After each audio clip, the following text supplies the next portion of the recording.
The Lord has another message. This one is called Forgiveness. Message 559.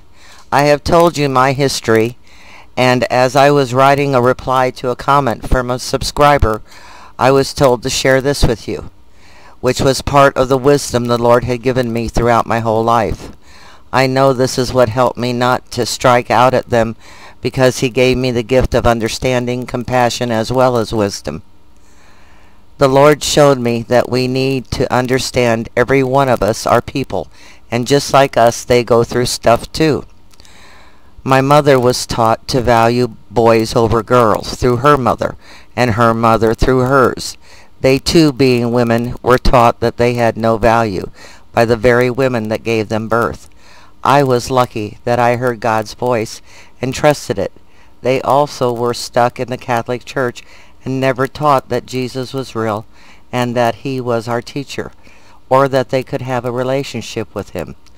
I was really the lucky one. My grandmother died on a Sunday after having a stroke on a Friday in 1989. I knew something was up because I heard her just as I hear God in my head. I have heard that when we die, we are shown what we have done and how it affected the ones we hurt. The only thing she said the whole time I heard her was, "I'm sorry." I believe she felt she wanted my forgiveness before she let herself go home. I saw nothing she needed to be forgiven of, so I said, "Of course I forgive you."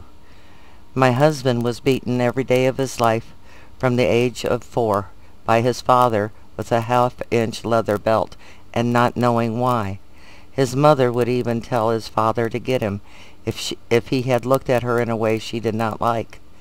It was not until he was well in his 40s, just before his father died, that his mom and dad came and visited him, and his dad told him that he had been beaten his whole life too, and that is how he thought he should raise his son. He said he now saw that he was wrong, and that he was very sorry, and that he was proud of the man he had become.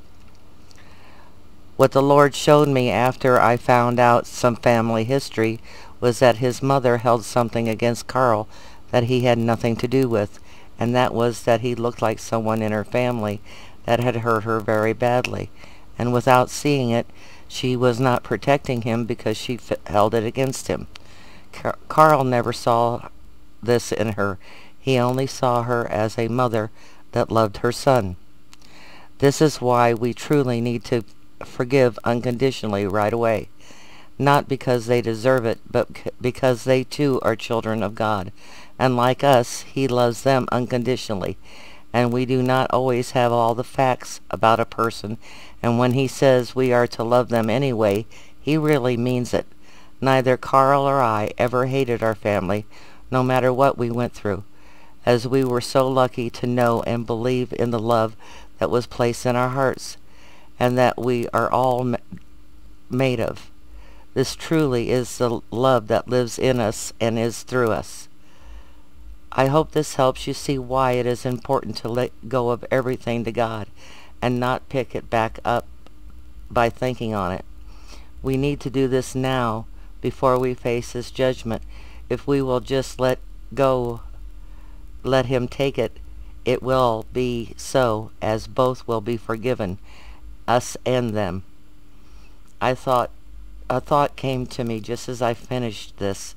Why is it that we can see God in a stranger and love them unconditionally, and not those we know, even if they hurt us? The Holy Spirit and Terry.